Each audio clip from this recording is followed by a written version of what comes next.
uğurlu olsun. Bir daha söylüyorum. ATV kanalının həyətindən rəngarəng deyib evlərinizə qonaq gəlmişik. Anonsda gördüğünüz qonağımız Manaf Ağayevdir. Mən Qarabağlıyam, Qarabağda anadan olmuşam. O zamanlar babam həmişə deyərdi ki, yaxşı kişinin ayağına qara qoç kəsərlər. Əsil kişinin ayağına. Mən də qoçla gəlmişəm. Niyə? Çünki zəng eləyəndə Manaf Ağayevə dedi, zarincimişəm. Özdə sənin üzündən incimişəm. Mən də düşündüm ki, bildiğin, mənə görə Manaf Ağayev inciyir, efirlərə çıxmasa, mən çətin baxıla bu rəngarəng. Çünki onu çox sevir, A'dan Z'ye onu sevirlər və mən səbəb olmaq istəmədim. Dedim, sənətkar, gəl rəngarəng verilişinə. Sən də Qarabağlısan, mən də Qarabağlıyam. Hər zaman mənə qardaşlıq eləmsən, böyük qardaşlıq eləmsən, bu dəfə də elə keç günahımdan, keç günahımdan mən də sənin üçün Qarabağ adətlərinə, nənəsi ilə davranım. Dedim, neyniyəsən ki? Dedim, bir qara qoç kəsəcəm sənin üçün. Dedi ki, bax bu səmimiyyətinə görə gəlirəm. Bugün də buradadır. Manaf Ağayev, salamlayıram sizi, xoş gördük. İndi salamlaşa bilmirəm. Mən Can, görüşürəm. qoç gətirmişəm sizin. Çox sağ ol, saman xeyir olsun əziz hörmətli qonaqlar. Zat ilk öncə sən səviyyətin qarşılığına baxımdan fərq eləməz. Yaşın onluqlar olur, bu səmimiyyət danışdığın həqiqətən Oldu kimi danışdım da. Olduğu üçün mən həqiqətən səndən incimişdim. Yəni bir qardaş kimi incimişdim. Müəyyən səbəblərə görə. Dedim ki, dostluğumuz yerində qalsın. Ancaq mən gəlməyəcəm. Bu da bir-iki gün zəhləşdi, nəzərə almışdı ki, olanı sən demişəm, səmimiyyətə görə olmamalıydı. Oldu, amma sən qalın, sən qardaşımsan və səndən adı qoç keçəcəm. Mən də yanımda... Özdə qara qoç, ha? Hə, qara qoç. Qarabağlısan, bilirsən nəyə görə Ona dedim? görə mən gəldim, mən qardaş arasında da söz-söhbət olur. Şəkilini bildirəm. Çox sağ olun, sən də həmdə bu qoça görə inanıram ki, həmişəki kimi süskürlük. Teşekkür ederim. Var olasın gəlişiniz üçün də təşəkkür edirəm. Daxil studiyaya, möhtəşəm rəngarəng sizi gözləyib, bizi izləyib.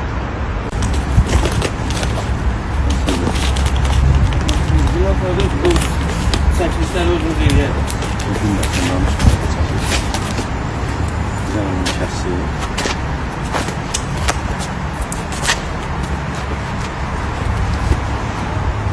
Fırsatla. Yok, fırsatla.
O gözlerini gören günden,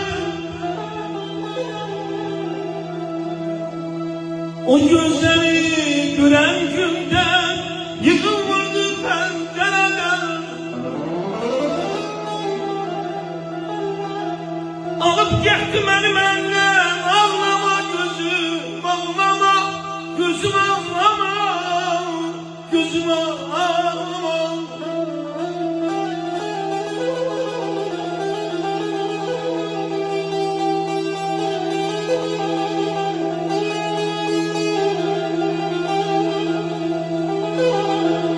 Doyma güven eden ile, ümit bağlama aya ile.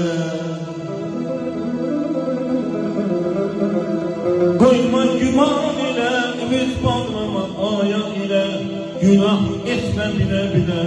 Ağlama gözüm ağlama, gözüm ağlama, ağlama gözüm ağlama.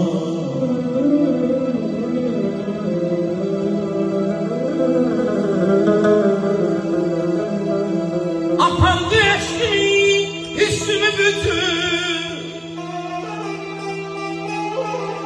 Yetim emelleri kalbime küstü.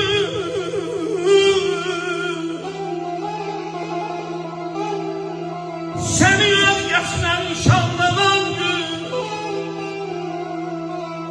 seni özgesine nişanlanan gün höykürdüm ağladım. Uşaklar kimi, uşaklar kimi. Heyrandır eşkime güneşle günde. Neçələrmə qoşdum mən seygah üstündə. Kaş mən də öləydim sən ölən gündə. Kaş mən də öləydim sən ölən gündə. Köçəydi dünyadan gitməz aman aman.